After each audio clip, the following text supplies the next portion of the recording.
मित्रों नमस्कार। मैं सुधीर श्रीवास्तव ज्योतिष अनुसंधान केंद्र में आपका स्वागत करता हूं। मित्रों, आप लोगों ने मेरे चैनल को अगर अभी तक सब्सक्राइब नहीं किया है तो जल्द सब्सक्राइब करें ताकि मेरे आने वाले नए एपिसोड और वीडियोस की सबसे पहले आपको जानकारी मिल पाए। मित्रों, ज्योतिषीय परिचर्चा में आज का जो हमारा एपिसोड है वो एक सेलिब्रिटीज़ के हॉरोस्कोप के एग्जाम्पल के ऊपर है। बीच बीच में हम जो अपने एपिसोड आते हैं इसमें कुछ सेलिब्रिटीज़ के जो हॉरोस्कोप होते हैं उनकी एनालिसिस के भी एग्जाम्पल देते रहते हैं, क्योंकि जब हम केस स्टडी करते हैं, केस एनालिसिस करते हैं, तो जो चीज़ें हमने बुकिश है, जो हमने किताबों में पढ़ी हैं, जो हमने चार्ट्स में देखे हैं, उनका प्रैक्टिकल एप्लीकेशन कैसे हो रहा है, कैसे जो चीज़ें किताबों में मेंशन है वो प्रैक्टिकली कैसे अप्लाई हो रही हैं, इसको जब हम केस एनालिसिस करते हैं, किसी चार्ट की किसी चार्ट की केस स्टडी करते हैं, तब हमें उसका प्रैक्टिकल इम्प्लीकेशन समझ में आता है। तो इसी क्रम में आज जो हम एपिसोड लाए हैं इसमें एक सेलिब्रिटीज जिसके चार्ट के हम एनालिसिस करेंगे, उनका नाम है श्री माननीय अमिताभ बच्चन। अमिताभ बच्चन जी ने अभिनय के क्षेत्र में एक अच्छा खासा नाम कमाया है और अभिनय के क्षेत्र में इन्होंने अपनी ऐसी पहचान बनाई है जिसका कभी कोई अंत नहीं। एक ऐसा मुकाम हासिल किया है जो किसी अन्य के लिए हासिल करना अभिनय के क्षेत्र में बहुत मुश्किल है। अभिनय के बदौलत इन्होंने अपने करियर में अच्छा खासा नाम कमाया, यश कमाया, धन कमाया, कीर्ति कमाई और एक मतलब कह लीजिए कि ढलती उम्र में भी, एक बुजुर्ग उम्र में भी वो इतने एक्टिव रहते हैं कि आज के ज़माने में कोई इतना यंग पर्सन क्या एक्टिव रहेगा। मित्रों, तो आज हम चर्चा करेंगे अमिताभ बच्चन जी की कुंडली के विषय में। उनकी कुंडली में ऐसे कौन कौन से ग्रहों की स्थिति, ऐसे कौन कौन से योग हैं जिन्होंने उन्हें सफलता की इतनी बुलंदियों पर पहुंचाया, इतनी अच्छी खासी इतनी बड़ी पहचान दी। धन उनके पास अतुलनीय मात्रा में है, जीवन के सभी प्रकार के सुख वैभव उनके पास है। तो अब हम चलते हैं सीधे उनकी कुंडली के ऊपर कि क्या ऐसी चीज़ें हैं जिन्होंने उनको इतना महान बनाया, इतना उनको अपने जीवन में यश मिला। हम उनकी कुंडली में देखेंगे ऐसे कौन कौन से फैक्टर, ऐसे कौन कौन से कंपोनेंट है जिसके चलते उन्हें इतनी उच्च स्तर की सफलता मिली है। मित्रों, अमिताभ बच्चन जी की जो कुंडली है वो कुंभ लग्न की है। ये जो डाटा हमने लिया है नेट से लिया हुआ है। अमिताभ बच्चन की जो कुंडली है वो कुंभ लग्न की है। कुंभ लग्न के स्वामी होते हैं शनि। ये इनके आपके सामने जो चार्ट दिखाई दे रहा है ये इनका लग्न चार्ट है अमिताभ बच्चन जी का। इसमें लग्नेश शनि है और शनि प्रस्तुत कुंडली में लग्नेश होकर वक्री है। ध्यान दीजिएगा, इस एग्जाम्पल में अमिताभ बच्चन जी की कुंडली में दो ग्रह वक्री हैं। एक लग्नेश शनि, कुंभ लग्न के स्वामी होते हैं शनि, और दूसरा बुध ग्रह। ये दो ग्रह अमिताभ बच्चन जी की कुंडली में वक्री अवस्था में है। और हमें जब पता है सिद्धांत की कोई ग्रह जब वक्री होता है तो सामान्य ग्रह की अपेक्षा काफ़ी पावरफुल हो जाता है, बलवान हो जाता है।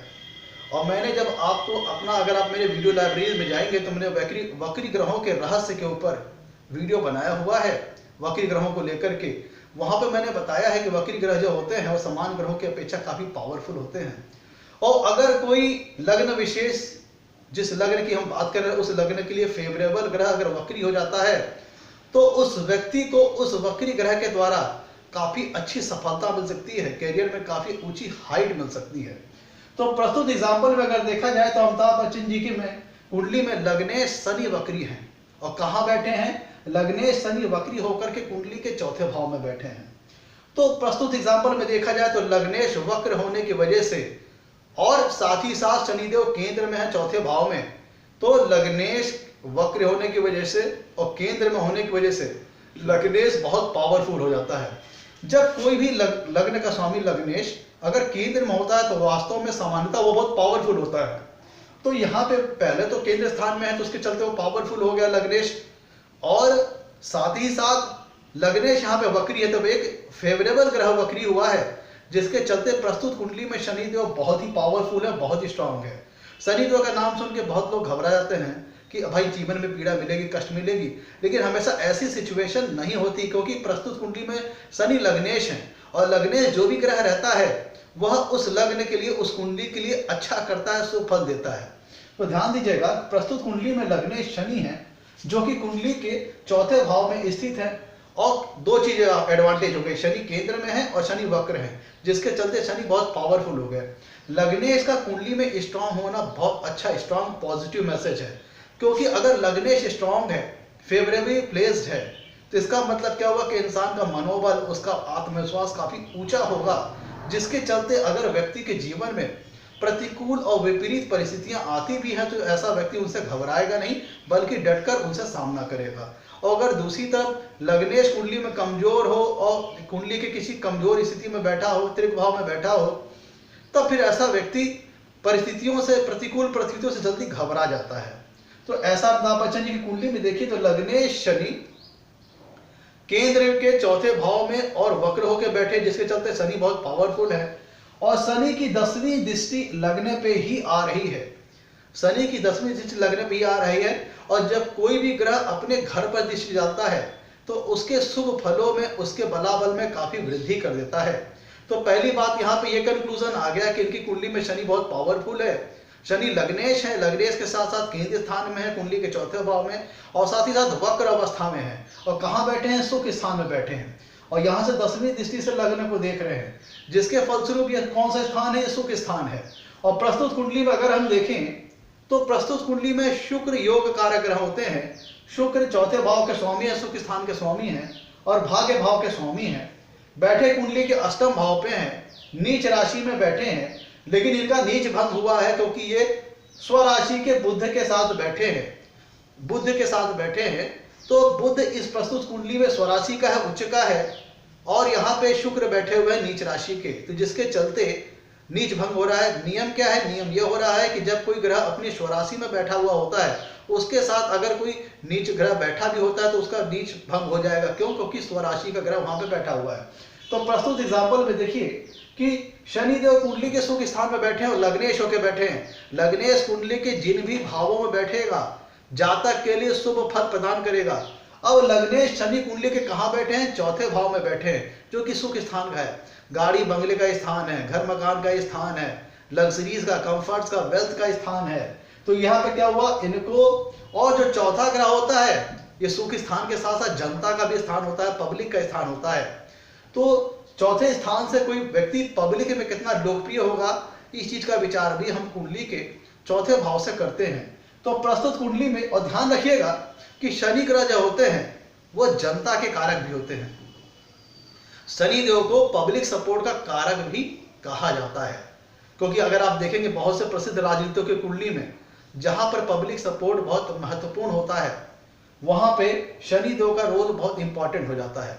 तो प्रस्तुत कुंडली में देखिए चौथा भाव में शनि देव बैठे हैं, जो कि सुख स्थान है, और साथ ही साथ ये जनता का स्थान है, और शनि देव स्वयं जनता के कारक है, पब्लिक सपोर्ट के कारक है, जिसके चलते जातकों को अपने जीवन में सुख सुविधाओं से संबंधित, घर मकान सुख वैभव से संबंधित सारी चीजें प्राप्त हुई। साथ ही साथ पब्लिक का बहुत अच्छा खासा सपोर्ट प्राप्त हुआ। क्यों? क्योंकि शनि यहाँ पे लग्नेश है, और लग्नेश जिस भी भाव में बैठेगा उस भाव से संबंधित शुभ फल जातक को प्रदान करेगा। और शनि यहाँ पे बहुत ही पावरफुल है, शनि केंद्र में है, साथ ही साथ शनिदेव वक्री है लग्नेशों के। मैंने जो बताया था नियम आपको कि जब कोई शुभ ग्रह लग्न विशेष के लिए होकर वक्री होता है तो वह उस व्यक्ति को, उस जातक को काफी उच्च स्तर की सफलता प्रदान कर सकता है। अब यहां से देखिए शनिदेव प्लेसमेंट वाइज बहुत स्ट्रांग हुए, और 10वीं दृष्टि से लग्न को देख रहे हैं तो लग्न भी स्ट्रांग हो गया। कोई भी ग्रह अपने घर को देखता है तो उसके बलाबल के, उसके सुफलों में वृद्धि कर देता है। अब ध्यान दीजिए, तो ये तो हुआ जिसके चलते इनका व्यक्तित्व, लग्न भी स्ट्रांग है, लग्नेश भी स्ट्रांग है, जिसके चलते इनका व्यक्तित्व बहुत ही कह लीजिए कि आकर्षक है। और चूंकि ये शनिदेव वक्र हैं तो इनके जैसे जैसे उम्र बढ़ती गई उसी तरह इनके व्यक्तित्व में निखार आता चला गया, क्योंकि वक्र ग्रह थोड़ा डिले करते हैं फल देने में। तो शुरुआत में अगर आप देखेंगे जैसे जैसे इनकी उम्र बढ़ी, ये इनके शरीर में व्यक्तित्व का आकर्षण बढ़ता ही चला गया। अब मित्रों देखिए इनकी कुंडली में छठा घर जो होता है जीवन का, ध्यान दीजिएगा, इनको अपने जीवन में ये पहुंच तो गए बहुत अच्छी उच्च स्तर की सफलता पे, लेकिन एक बार ही नहीं पहुंचे हैं। इन्होंने भी अपने जीवन में संघर्ष किया है, प्रतिस्पर्धा झेली है, कंपटीशन झेला है। तो अब हम जीवन में जब कभी भी कुंडली में किसी कंपटीशन का, प्रतिस्पर्धा का विचार करते हैं तो कुंडली के छठे भाव से विचार करते हैं, कुंडली के छठे भाव से विचार करते हैं। अब ध्यान दीजिए, इनकी कुंडली में आ रही है, छठे भाव में आ रही है कर्क राशि। कर्क राशि के स्वामी होते हैं चंद्रमा, कर्क राशि के स्वामी होते हैं चंद्रमा। तो चंद्रमा जाके कहां बैठे हैं? भाग्य भाव में बैठे हुए हैं, क्योंकि इन्होंने भी अपने जीवन में संघर्षों के उपरांत ही इतनी बड़ी ऊंची मुकाम पे पहुंचे हैं। तो इनकी कुंडली के छठे भाव को चेक करना बहुत महत्वपूर्ण होता है। तो इनकी कुंडली की जब हमने छठे भाव को देखा तो छठे भाव में कर्क राशि आ रही है, जिसके स्वामी होते चंद्रमा, वो बैठे हैं भाग्य भाव में। और साथ ही साथ कुंडली में गुरुदेव बृहस्पति धनेश होकर के और लाभेश होकर के कुंडली के छठे भाव में आके विराजमान है, कुंडली के छठे भाव में आकर के विराजमान है और उच्च के हैं। ध्यान दीजिएगा, एक तो छठे घर का स्वामी भाग्य भाव में चला गया और धनेश और लाभेश आकर के कुंडली के छठे भाव में बैठे हैं अपनी उच्च राशि में।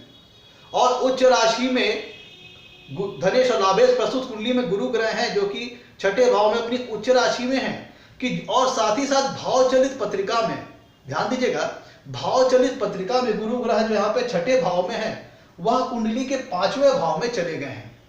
जिसका मतलब यह होता है कि जातक को अपने जीवन में थोड़ा सा, जीवन में स्टार्टिंग में संघर्षों के बाद फिर अच्छी खासी मात्रा में धन और लाभ जीवन भर प्राप्त हुए, क्योंकि पहले ये कुंडली के छठे भाव में विराजमान है लग्न चार्ट में, लेकिन भावचलित चार्ट में गुरुदेव बृहस्पति पंचम भाव में चले जा रहे हैं, क्योंकि लग्न है 21 डिग्री का और गुरु ग्रह कुंडली में 0 डिग्री के आसपास है, जिसके चलते चलित में गुरुदेव बृहस्पति कुंडली के पंचम भाव में आ गए। जिसका मतलब ये हुआ कि व्यक्ति को जीवन में संघर्षों के उपरांत बाद में फिर अच्छी खासी मात्रा में धन और लाभ हुआ।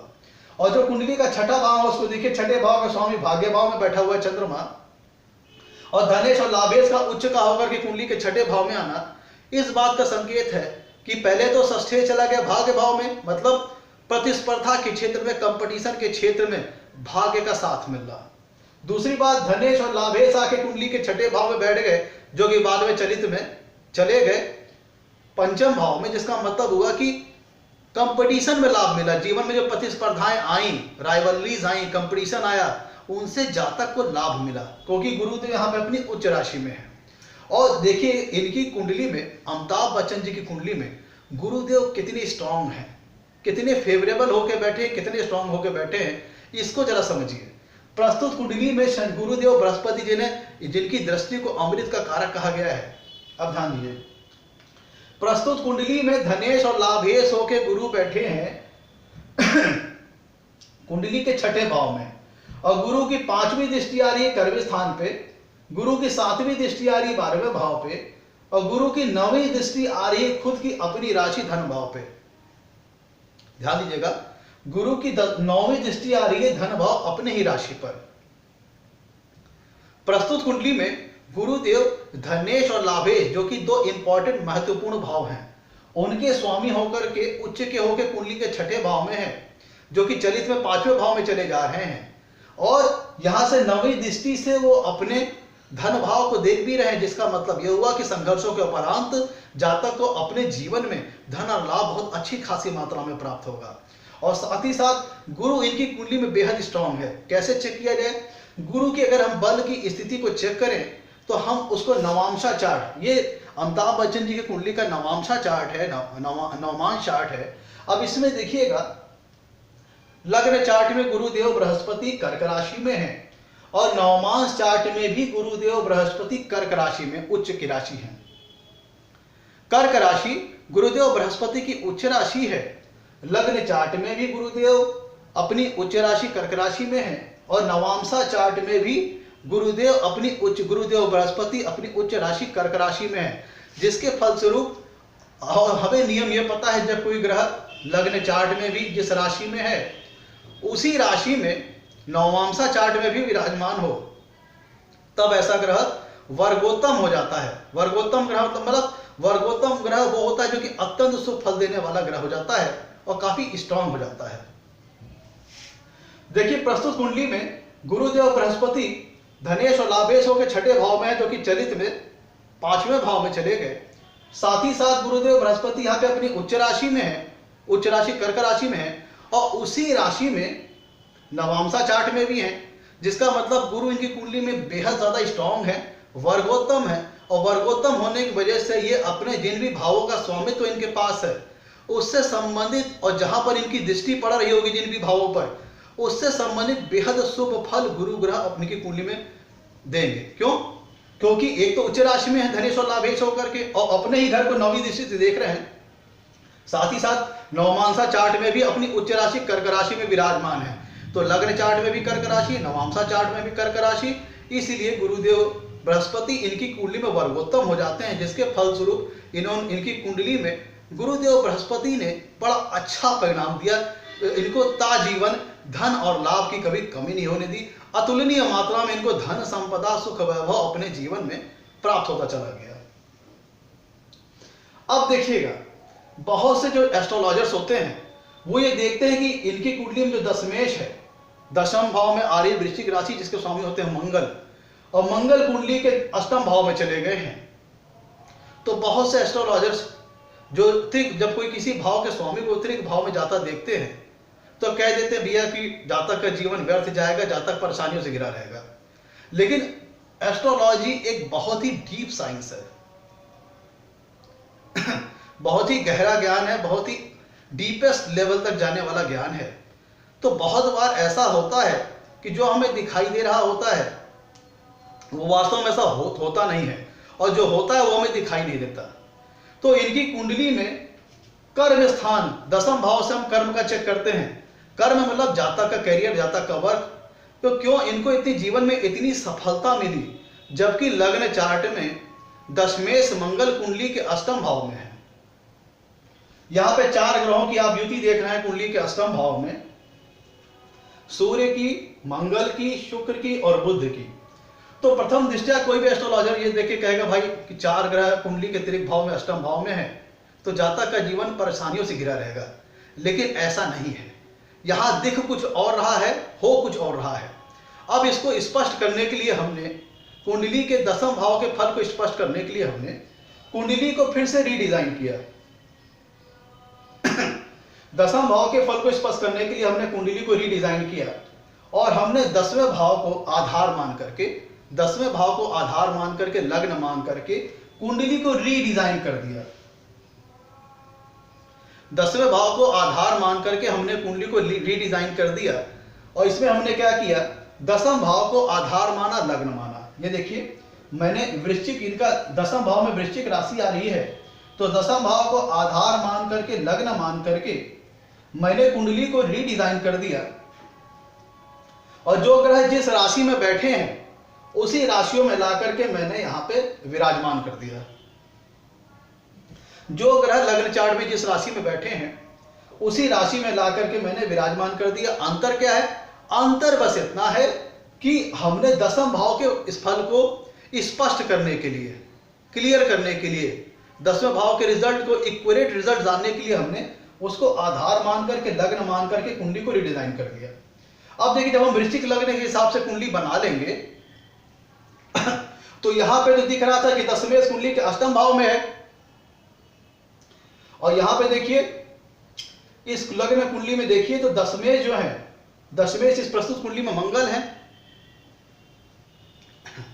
प्रस्तुत उदाहरण में देखिए दशमेश प्रस्तुत कुंडली में मंगल है, और जब हमने इसको आधार मान करके, लग्न मान करके कुंडली को रीडिजाइन किया, फिर से बना लिया, और जो ग्रह जिस राशि में थे उसी की राशि में लाकर के यहाँ पे हमने रख दिया। अब देखिए, जैसे 11 नंबर पे केतु थे तो हमने केतु 11 नंबर पे लिख दिया, शनि 2 नंबर पे थे तो हमने शनि को 2 नंबर पे लिख दिया, गुरु 4 नंबर पे थे तो हमने गुरु को 4 नंबर पे लिख दिया। मतलब जो ग्रह जिस राशि में थे लग्न चार्ट में उसी राशि में ला करके हमने यहाँ पे विराजमान कर दिया। अब यहाँ से 10वें भाव को हम फल को स्पष्ट करेंगे। ये एक सामान्य सा नियम है मित्रों, कुंडली में जिस भी भाव के फल को स्पष्ट करना हो उसे लग्न मान करके, आधार मान करके कुंडली को रीडिजाइन कर लीजिए, कुंडली को रीडिजाइन कर लीजिए, और जो ग्रह लग्न चार्ट में जिस राशि में बैठे हैं उसी राशि में बैठा दीजिए। फिर उस कुंडली की एनालिसिस कीजिए, जो टेम्पररी कुंडली बन के आई है अब उसकी एनालिसिस कीजिए। अब देखिए यहाँ पे जो लग्नेश होते हैं मंगल, अभी कुछ देर के लिए आप इस कुंडली को भूल जाइए, सिर्फ इसको जो टेम्पोररी कुंडली मैंने बनाई है 10वें भाव के फल को स्पष्ट करने के लिए उसको देखिए।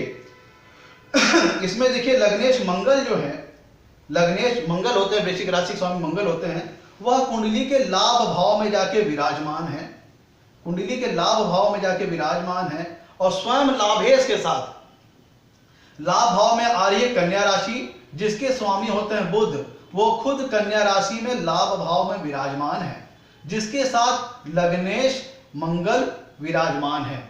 यहां पे मंगल 10वें भाव के स्वामी है, लेकिन इन्होंने टेम्पररी हमने वृश्चिक राशि को लग्न मान लिया जिसके स्वामी होते हैं मंगल, और प्रस्तुत टेम्पररी कुंडली में देखेंगे तो लग्नेश मंगल जाके कुंडली के 11वें भाव में बैठे हुए हैं और लाभेश के साथ, लाभेश कौन है? कन्या राशि के स्वामी अर्थात बुध लाभ भाव में अपनी स्वराशि और उच्च राशि के होकर विराजमान है, जिसके साथ मंगल विराजमान है। अब हम 10वें भाव से 10वें भाव की स्थिति को चेक करेंगे। यहां देखिए कुंडली में 10वें भाव में वृश्चिक राशि आ रही है और 10वें भाव से 10वां भाव कौन होता है? 7वां भाव।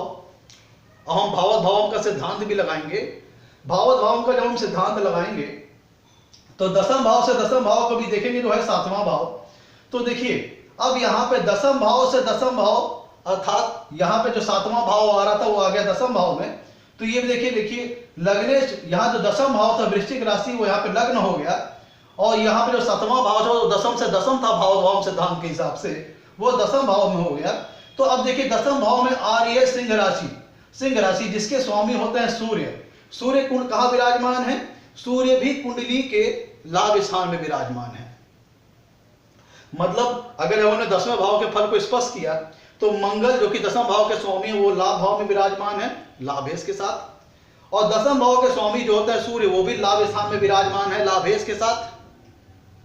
तो लग्न के भी मालिक लाभ भाव में, 10वें भाव के मालिक भी लाभ भाव में और लाभ भाव के स्वामी लाभेश के साथ, लाभेश के साथ विराजमान है। जिसका मतलब क्या हुआ? जिसका मतलब यह हुआ कि कुंडली में 10वां भाव बहुत ही बलवान है, 10वां भाव बहुत ही स्ट्रांग है। कैसे?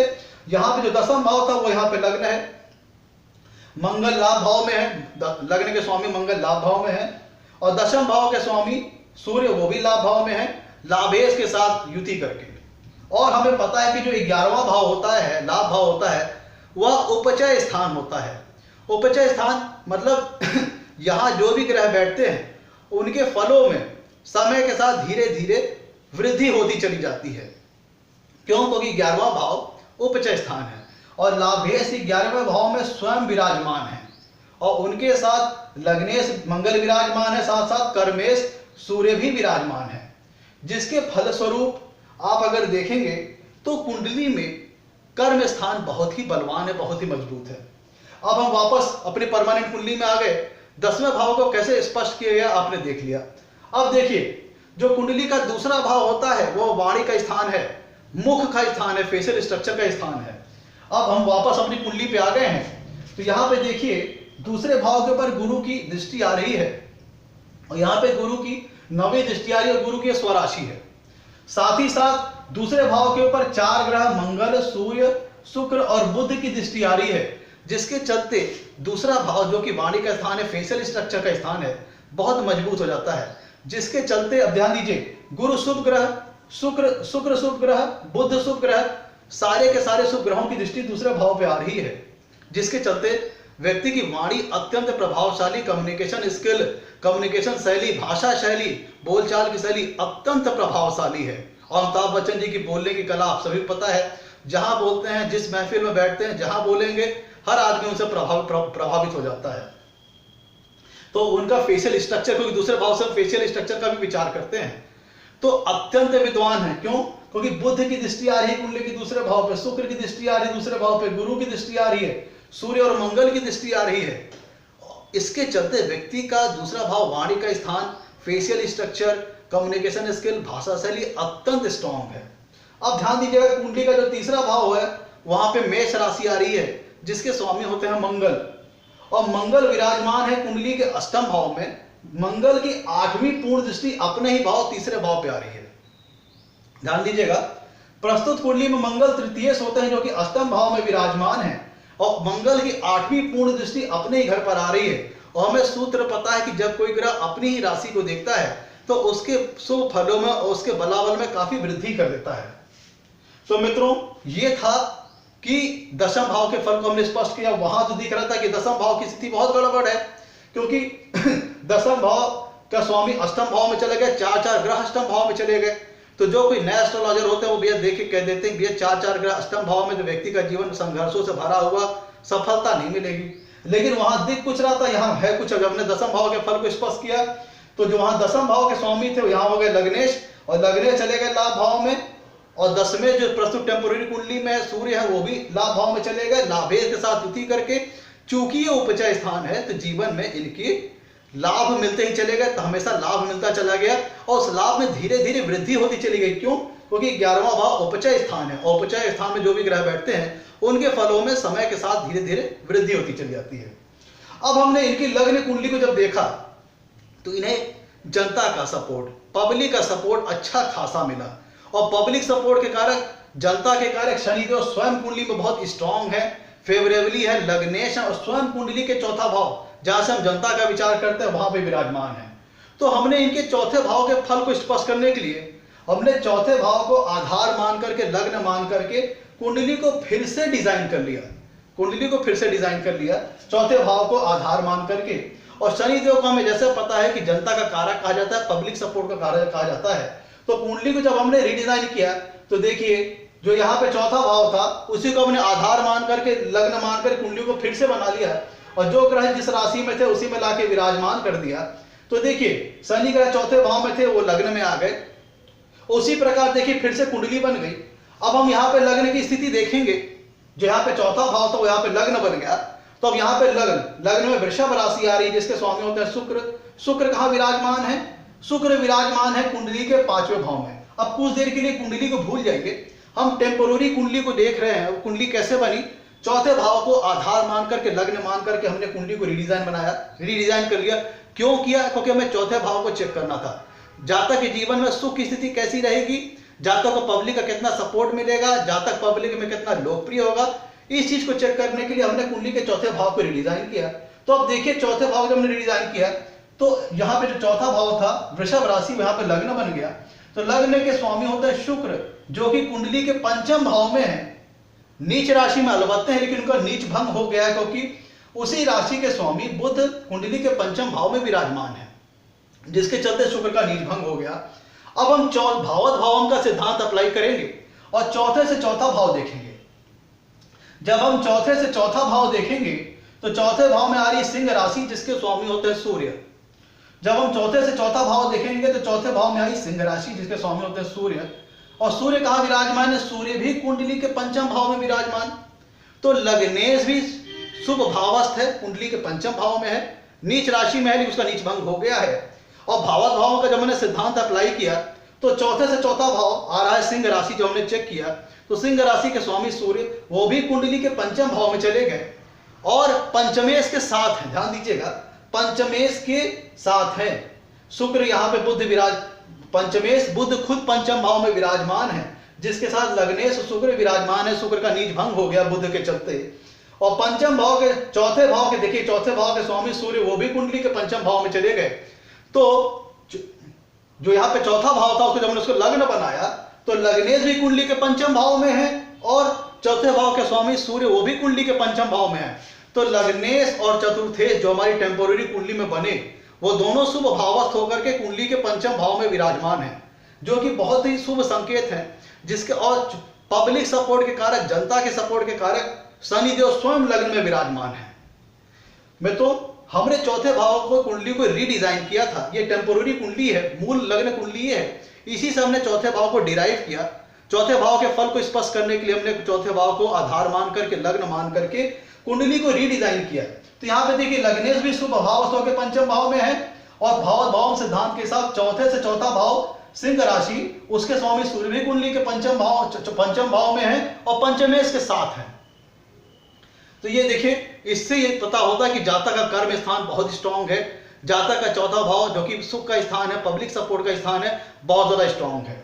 अब देखिए जातक के इनकी कुंडली में जो ग्रह है उनको अगर हम बलाबल को चेक करना हो तो वापस हम नवांशा चार्ट में जाएंगे।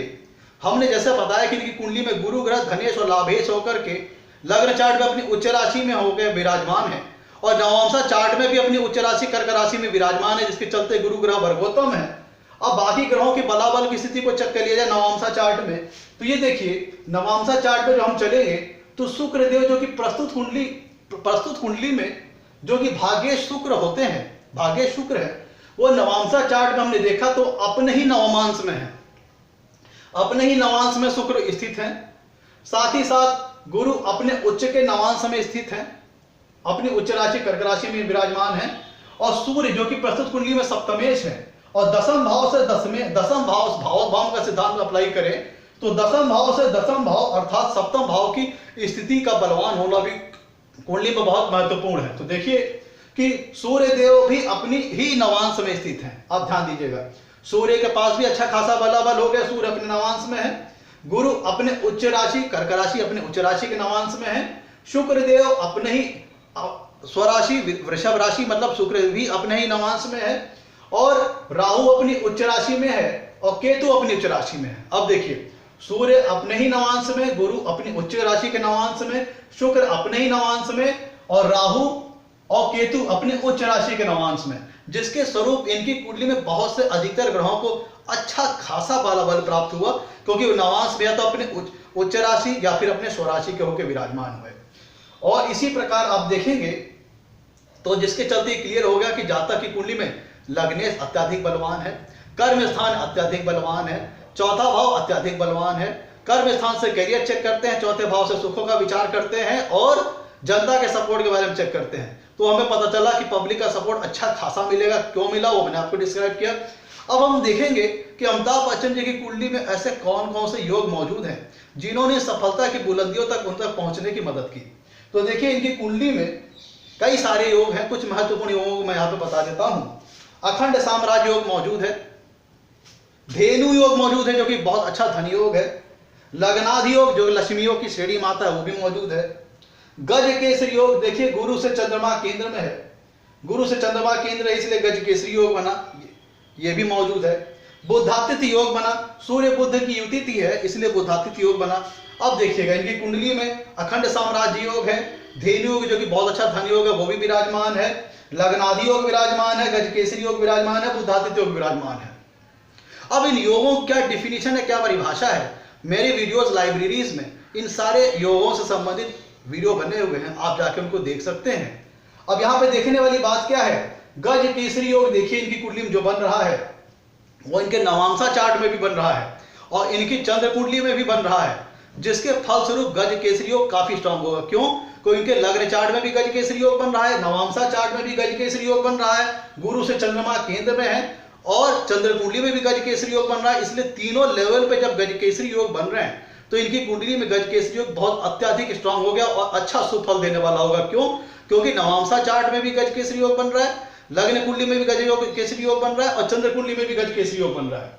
उसी प्रकार देखिए इनकी कुंडली में सूर्य बुध युति का बुधातिथ्य योग लग्न कुंडली में भी बन रहा है, नवमांसा कुंडली में भी सूर्य बुध का बुधातिथ्य योग बन रहा है और चंद्र कुंडली में भी सूर्य बुध का बुधातिथ्य योग बन रहा है। तो जब तीनों लेवल पे बुधातिथ्य योग का निर्माण हो रहा है तब बुधातिथ्य योग काफी स्ट्रांग हो गया और सुफल देने वाला हो गया।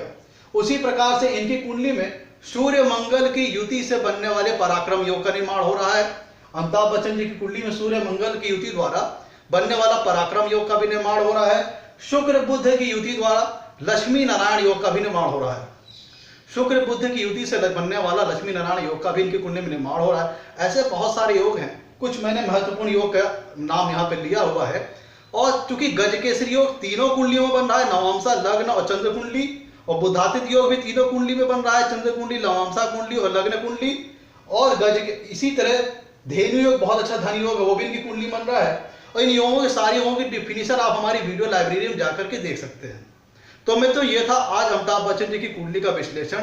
लग्न भाव के स्ट्रांग होने के कारण, द्वितीय भाव और एकादश भाव के स्ट्रांग होने के कारण, चौथे भाव के स्ट्रांग होने के कारण और कर्म स्थान के स्ट्रांग होने के कारण और लाभ स्थान के स्ट्रांग होने के कारण इन्हें अपने जीवन में बहुत अच्छे लेवल की सफलता मिली। और हमने प्रस्तुत एपिसोड में 10वें भाव के फल को भी स्पष्ट किया है इनकी कुंडली में और चौथे भाव के फल को भी स्पष्ट किया है। तो मित्रों, आज था हमारा episode case analysis, case study Amitabh Bachchan ji के ऊपर लेकर के। आगे भी इसी तरह हम कुछ केस एनालिसिस आपके सामने लेके आते रहेंगे। आपको अगर हमारा एपिसोड पसंद आया हो तो इसे लाइक करें, हमारे चैनल को सब्सक्राइब करें। आज के लिए मित्रों, धन्यवाद।